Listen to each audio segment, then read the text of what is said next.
the costumes, are they one of a kind, or did you guys buy them at a costume store? We actually first, around the same time that we started doing the blow up swords and everything, we used to, for local Boston shows before we started touring or anything, every time we had a show, we'd go down to Boston Costume and just buy the most ridiculous shit we could find. I remember Nick would wear like a clown tie and a beak, and like I would wear like a priest frock with a bullet belt. Like we just get like the most insane shit. And then we actually got in touch with this costume designer around Boston who helped out with some of the Guar costumes, and we're like, oh dude, that's awesome, like let's get something that's like a little more, a little beefier, a little cooler looking and stuff like that. So she whipped up these costumes for us, and there's just one of them each that we got them custom built, so we've been using those ever since. All right, and obviously you guys are playing some video game metal here, and what are some of your favorite video games, past and present? Chrono Trigger. I love that game. Still play it today. Like I've replayed it like so many times. I really love it. It's one of our most highly requested games to do. It's one of the games that we get requested to do music for the most. So we're definitely going to give it a shot on the next album. Like can't promise it, but we'll give it a try because I know how many people want us to do songs from that. And now I've been playing Skyrim since like December. Like I got really addicted to it. I'll get really addicted to a game for a little while, and then I'll lose complete interest for a few months. Then I'll pick it up and be like, oh, I really like it again. And I'm the same way. I did the same thing with Skyrim. I just started playing it again, like addictively today. Yeah. It was like right before I was like, oh man, it's pretty good. I didn't finish it, but damn. Yeah. No, it was a fun game. There's also this game. It wasn't the best game, but it's called. The most recent game I bought is called like Prototype 2. All right. And I just like it's just fun because you get to be basically every X-Men and you're like a god, and you just you can like pick up people and like run up buildings and then throw them at cars and make them explode into the cars and like burn down the school. It's cool. It's fun. I don't know. And there's a really good game too, an indie game that if anyone listening to this wants a really good story in a game that's recent, there's a game called To the Moon, and it's free. You can get it online for free, and it's amazing. All right, that's my signal to stop. More farts from Powerglove. Jeez, that was like 8 farts in a row. That was. All right, Bassil, what are your favorite games, past and present, since you wanted to fart to interrupt and to stop? I had to get my word in. I'd say my favorite games of all time, Super Metroid is definitely in there. I loved Super Metroid. That game was so awesome. Back in the day, Final Fantasy VII was definitely a favorite. I played that one so much. It was the first game I ever got, the time counter over 99 hours, 99 minutes. So yeah, Final Fantasy VII, definitely. I used to be obsessed with StarCraft Brood War, like the original one. I would play that so much. Me and Alex would we started like a clan and stuff when we were in middle school. We thought we were so cool. And we used to just waste hours. I'd always have a box of Milanos, a cup of milk, and StarCraft, and that was my night. Recently, Portal 1 and 2 were unbelievable. The Portal 2 co-op was so much fun. It was on tour we did with Sabaton and Evergrey last year. I did the co-op with Chris on the bus during the tour, and it was just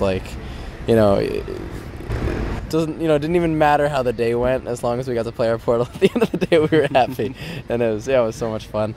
And then it was an independent game that didn't actually it didn't really get around very much, but it's unbelievable. It's called Amnesia.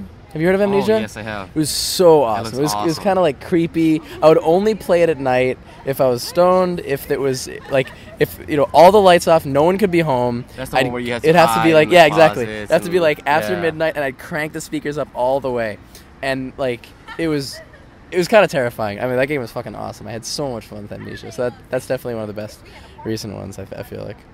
I did Skyrim for only an hour, so I can't really attest to that too much. But I want to get into it when I get back, so I'll probably get obsessed with that one. But yeah, I was when he was mixing our Japanese release. I remember every single day during that time. That was when I was addicted to Skyrim, and he'd be working his ass off, and I'd just be sitting on the couch for 8 hours playing Skyrim, and he'd walk out and be so pissed off, and I'd be like, "What's up, man? How's it going?" Asshole, get the fuck out of Skyrim. Go do something.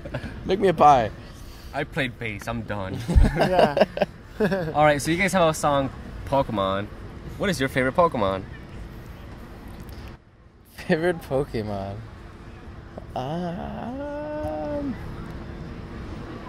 don't know, I haven't played Pokemon in years. I didn't even play it that much duck back again? The duck, Psyduck. Psyduck. Psyduck. Yeah, he was funny. I liked him. Awesome. I liked him. He was goofy, just like me. So, he was good. It was like Charizard. I mean, I'll be honest. Like I liked my 5th and 6th grade. For me, it was like when I watched the Pokemon original cartoon. Yeah. And I bought like one deck of the cards because like everyone at school had them, and if you didn't have the cards, you probably, I don't know, get beat up or something. So I bought a deck of cards. I think I still have them. But yeah, no, I watched the cartoon for a little while. I played the first game, but I wasn't the huge Pokemon guy in the band. I don't know if Chris was either, but Chris was the guy who originally laid down that song. It was his idea to do it. I think my favorite was Blastoise for one reason. The first business, if you want to call it that, I ever had was when I was in 4th grade. My friend and I split this big old box of Pokemon cards. Right. We each just like threw down for it and got a huge box, like tons of packs, and we started selling them at school. And mostly we just sell them as packs, and we just undercut the local card shop by like $5, and or like by a few bucks. And we eventually got shut down by the school. They got really mad at us because we were like profiting off of other kids. And I was like, "What the fuck are you talking about? They're just gonna spend more at the local shop." But well, you know, so we got owned. But I remember there was a few packs that we opened up because we knew that some cards were worth a good amount. So we opened up a bunch of packs to see if they're anywhere, and I got the shiny Blastoise card. And I remember that was worth a lot, or a bunch. So like, I remember selling that to some kid, and I think he gave me like $20 for it or something like that. And so yeah, I remember that was like the first time I made like a good amount of money off of off of a card. Hey there, we're just doing an interview for radio. We gotta move out of here. And we're getting kicked out of the park. All right. We're getting kicked out of the park next. We're getting kicked out of everywhere. Damn.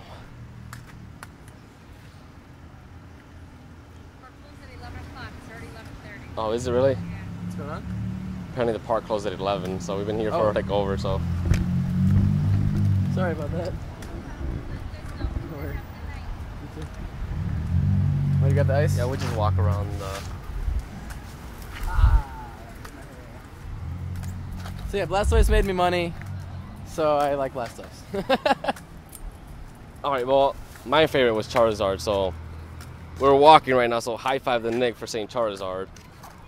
But you guys, all right, let's walk this way for like a bit. We're almost done anyway. So you guys did a music video for Batman, and you guys seem to be rocking it out. And you guys did it on a green screen. How was that for you guys? It was really weird, actually, trying to rock out as if we were in front of like our biggest audience, but actually being in front of a green wall. So we tried to like egg each other on a little bit.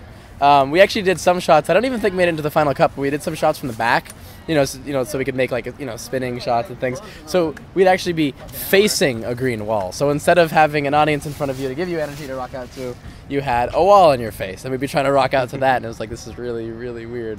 But it was really fun. It was a cool experience. It was our first music video. Well, no, we did like a preview for Sonic back in the day that we shot in my bedroom, and that one we were completely insane. Nick dressed up as a cow.